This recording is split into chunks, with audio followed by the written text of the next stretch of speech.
alumnos de la asignatura Tecnología de segundo grado de secundaria. ¡Qué gusto saludarlos! Esto es Aprende en Casa, una alternativa para continuar estudiando. El tema de esta sesión es peligros caseros y tecnologías. Bienvenidas y bienvenidos. Es importante señalar que la asignatura de tecnología tiene un papel muy relevante en su formación, pues les permite relacionar todo lo que estudian en la escuela como las matemáticas, el español, la geografía o la historia. La tecnología es una herramienta que contribuye a que desarrollen sus saberes y les den sentido de tal forma que ustedes mismos tomen conciencia de cómo el conocimiento se interconecta para obtener todo el desarrollo tecnológico que conocemos, dentro del cual estamos seguros ustedes son uno de esos actores innovadores y creativos. Practicar una cultura de seguridad implica seguir y respetar las diferentes normas que se establecen dentro y fuera del salón de clase, para prevenir riesgos y preservar la salud y la integridad física de todos. Lo anterior posibilitará hacer un uso adecuado de los métodos y procedimientos que se lleven a cabo. ¿Qué tipo de riesgos consideran se pueden presentar al usar herramientas, materiales e instalaciones en la operación de procesos técnicos? A ver, ¿qué cable va con cuál? Creo que así es esto. Creo que este va con este. Ahí sí, ya está. A ver. No, ¿qué pasó? Pero si solo junté los cables y... creo que debo de tener más cuidado con la electricidad.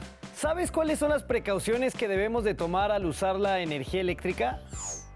Si bien la electricidad es necesaria, debemos tener cuidado al usarla, ya que puede provocar incendios o descargas eléctricas, es decir, el paso de la corriente por el cuerpo humano y que dependiendo de su intensidad, duración y trayectoria, puede llegar a ser muy peligroso. Para evitar riesgos por el uso de la electricidad, debemos de seguir normas de seguridad. Por ejemplo, evitar manipular aparatos eléctricos con las manos mojadas, dado que el agua es conductora de electricidad. Utilizar guantes dieléctricos creados con materiales aislantes como goma o látex, pues estos impiden la conducción de electricidad. Procurar que toda instalación eléctrica cuente con mecanismos de protección como tomas de tierra, interruptores y fusibles. Colocar los aparatos y contactos de electricidad lejos de las tomas de gas y agua. Desconectar de la corriente eléctrica cualquier aparato que deba ser revisado. Verificar que los cables eléctricos estén cubiertos de goma o plástico. Evitar conectar varios aparatos eléctricos en un solo contacto. Y colocar tapas protectoras en los contactos eléctricos cuando haya niños pequeños en casa. ¿qué debemos hacer en caso de un accidente eléctrico?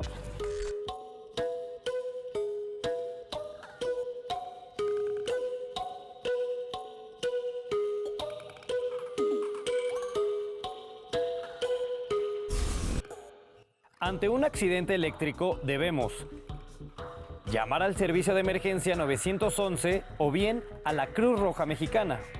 Si en el accidente hay una persona electrocutada, debemos evitar acercarnos a ella y mantenernos a una distancia de 7 u 8 metros, así como buscar interrumpir la corriente eléctrica con un material que no sea conductor de electricidad, por ejemplo, un palo de madera.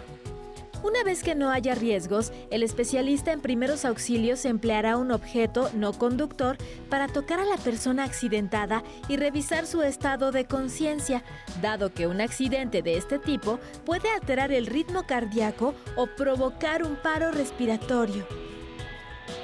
También debemos despejar el área para que el especialista en primeros auxilios brinde a la persona accidentada la reanimación cardiopulmonar o RCP.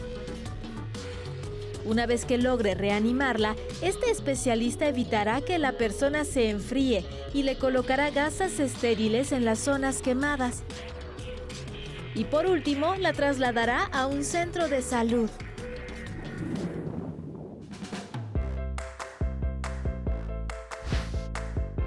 Ahora sé que para arreglar mi ventilador, lo mejor es buscar a un experto antes de poner en riesgo mi salud o provocar un accidente. ¿Y tú qué otras medidas de prevención conoces? ¿O cómo puedes actuar ante un accidente eléctrico? Así como la electricidad, existen diversos materiales que requieren ser utilizados adecuadamente. ¿Qué otros materiales o herramientas usan siguiendo normas de seguridad? El uso de materiales, herramientas e instalaciones datan de muchos años atrás. Por ello, los invitamos a que vean el siguiente video que muestra cómo algunas culturas prehispánicas utilizaban materiales para desarrollar diversas actividades. Bienvenidos a una emisión más de esta serie. En esta ocasión hablaremos de los materiales con los que algunas culturas prehispánicas construyeron sus templos, viviendas y ornamentos. Veremos cómo el conocimiento de las propiedades de estos materiales permitió a los pobladores prehispánicos emplearlos de diferente manera. ¿Me acompañan? Entre la riqueza cultural de México se encuentran los sitios arqueológicos de distintas culturas prehispánicas. Los olmecas constituyeron la civilización más antigua en Mesoamérica y fueron los primeros en emplear la piedra en la arquitectura y la escultura. El área olmeca está delimitada al este por la laguna de Alvarado, Veracruz, y al oeste por la barra de Tupilco, Tabasco. La frontera norte la constituye el Golfo de México, y hacia el sur se extiende cerca de 100 kilómetros. Los sitios olmecas de los que se posee mayor información son San Lorenzo y La Venta. Uno de los temas de investigación sobre los olmecas es el tipo de materiales empleados en sus obras escultóricas. El caso de La Venta es particularmente interesante, dado que no existen yacimientos de piedra en más de 50 kilómetros a la redonda. Las esculturas de La Venta fueron elaboradas con materiales muy diversos como piedras de origen volcánico. Por ejemplo, basalto y andesita, formada en su mayor parte por aluminio, silicio, sodio y calcio. En San Lorenzo se han encontrado discos de ilmenita y magnetita, ambos minerales de hierro. La obsidiana y el pedernal también fueron materiales empleados por los olmecas en sus instrumentos y objetos ceremoniales. Ningún yacimiento de estos materiales se encuentra dentro de la región olmeca, lo que indica que tuvieron que ser extraídos en lugares distantes. Los olmecas eran muy hábiles manejando los materiales. Construían grandes esculturas con materiales que no estaban en su zona. Comenzaban a hacerlo en el lugar de los yacimientos y luego las transportaban a donde permanecerían. También construían otro tipo de objetos, como veremos a continuación.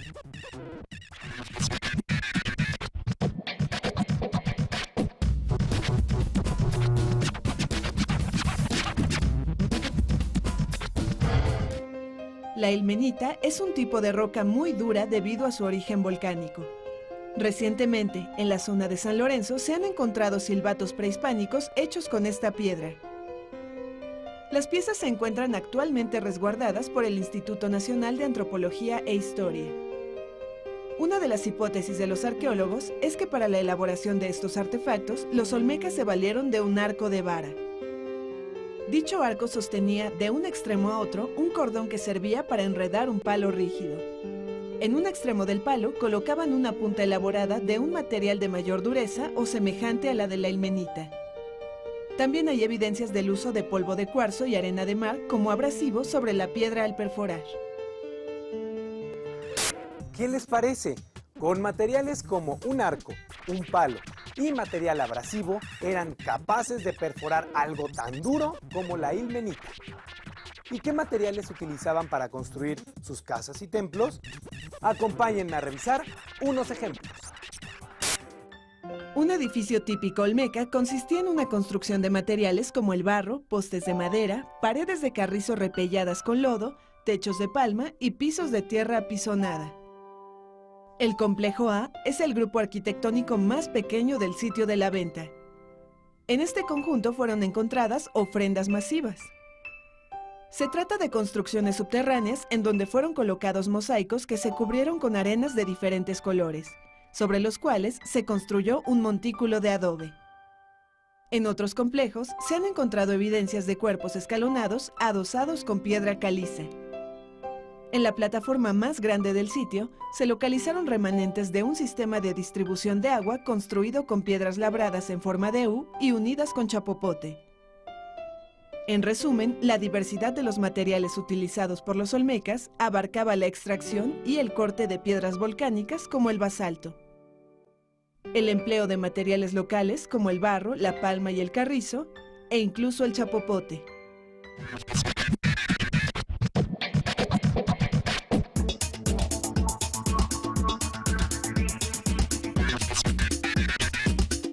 ¡Sorpréndete!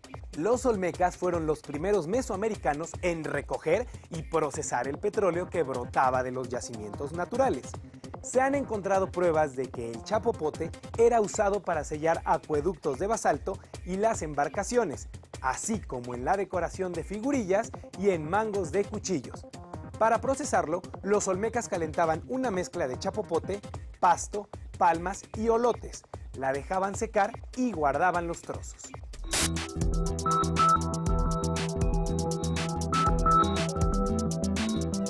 ¡Vaya! Y yo que pensaba que el chapopote solo se utilizaba en la construcción de las carreteras. No cabe duda de que el aprovechamiento de las propiedades de los materiales, como la dureza de la ilmenita o del basalto, permitió la edificación de recintos que subsisten hasta nuestros días. ¿Qué otros pueblos se establecieron en el estado de Veracruz? ¿Cómo eran sus construcciones? El Tajín fue la ciudad mesoamericana más importante del Golfo de México, pues era un centro político y religioso y controlaba los intercambios comerciales de la región. La construcción de edificios del Tajín mostró influencia teotihuacana y tolteca.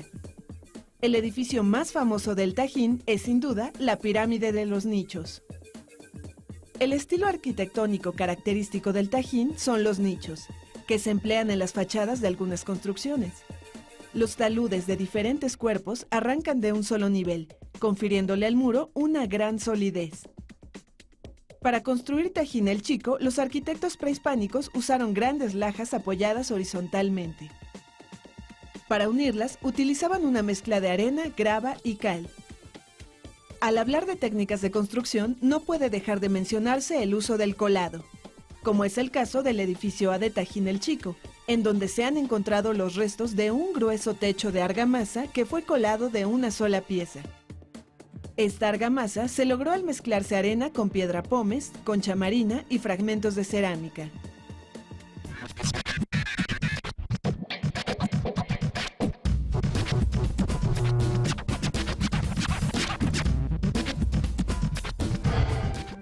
Los totonacas, asentados entre los estados de Veracruz y Puebla, ya contaban con un material parecido al concreto que se formaba al mezclar puzolana, una roca natural, con agua, cal y trozos pequeños de otros materiales como conchas marinas. La puzolana es un material que cuando se ha dividido finalmente y está en presencia de agua, reacciona químicamente con el hidróxido de calcio o cal. Los compuestos que se forman tienen propiedades semejantes a las del cemento, por lo que podían ser utilizados por los totonacas para unir otros materiales. En la península de Yucatán floreció otra cultura, la maya. ¿Los mayas habrán usado también estos materiales? Conozcamos acerca de sus maravillosas construcciones. La cultura maya habitó una vasta región ubicada en el territorio del sur, sureste y este de México, además de Belice, Guatemala, Honduras y El Salvador. Entre sus construcciones más representativas se encuentran ciudades como Tikal, Palenque, Chichén Itzá, Bonampak y Uxmal. La mayoría de los edificios se construyeron sobre una plataforma de roca que variaba en altura de menos de 1 metro a 45 metros en el caso de los grandes templos y pirámides. Después de que las plataformas eran completadas, se construían encima de las residencias y templos mayas usando también basalto o calice, según la disponibilidad de materiales. Un elemento característico de la arquitectura maya son los arcos o bóvedas en las que se combinaban materiales como madera, piedra y arena. Toda la piedra para las estructuras mayas parece haber sido tomada de canteras locales. La piedra caliza, una vez que se muele, se quema y se bate, posee propiedades similares al cemento. Los mayas la utilizaban también para repellar, es decir, para homogeneizar el nivel de los muros. También en la zona arqueológica de Comalcalco se han encontrado ladrillos de barro cocido como sustituto de las piedras. Ahora veamos algo sobre Teotihuacán. ¿De qué materiales estarán hechos los pigmentos de los murales? ¿Todos serán iguales? Acompáñenme a descubrir cómo son y con qué se construyeron las pirámides de esta ciudad. En el mismo periodo histórico en el que surge la cultura maya, se desarrolló la cultura teotihuacana. Teotihuacán se encuentra a 45 kilómetros al noreste de la Ciudad de México y llegó a tener una extensión de 21 kilómetros cuadrados. Las construcciones de Teotihuacán se caracterizan por su gran tamaño y por su arquitectura basada en 3 elementos: talud, tablero y alfarda. Por ejemplo, la Pirámide del Sol mide alrededor de 64 metros de altura. Fue edificada con bloques de adobe recubiertos de piedra. Su estructura la componen 5 cuerpos. Para la edificación de las pirámides de Teotihuacán, se emplearon materiales tales como la arena, estuco, arcilla y cal. El centro de la pirámide de la Luna es de bloques de adobe revestidos de estuco y piedra. Los muros de la pirámide de Quetzalcóatl fueron adornados con frisos labrados en la piedra.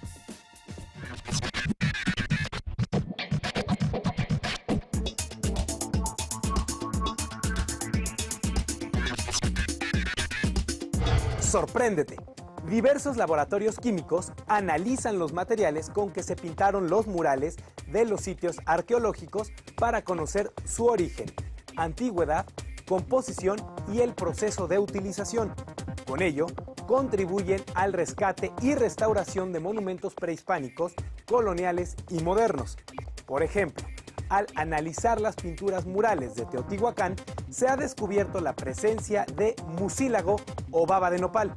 Esta se obtiene al dejar reposar en agua pequeños trozos de esta planta. Los teotihuacanos lo aprovechaban como aglutinante y se lo agregaban también a los estucos.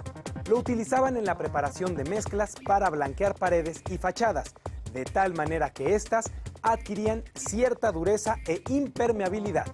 En la actualidad, muchos albañiles la usan para que el yeso pegue sobre las paredes. Definitivamente, esta ha sido una gran experiencia. Los invito a continuar aprendiendo más sobre las características de los materiales para la construcción en el próximo programa. A partir del video anterior, los invitamos a reflexionar sobre las siguientes preguntas. ¿Qué materiales se continúan usando en la actualidad? ¿Qué materiales se usan actualmente y antes no se usaban? Comenten con quienes conviven en casa sobre las normas de seguridad que están presentes en su centro escolar. Posteriormente, pregúntenles sobre las normas de seguridad que están presentes en sus lugares de trabajo o en otros lugares. Después, elaboren un listado. Ahora, investiguen en las fuentes de información que tengan a su alcance otras normas de seguridad que no hayan comentado y anótenlas en la lista. Esta fue una emisión más de Aprenda en Casa. Nos vemos en nuestro próximo programa. ¡Hasta luego!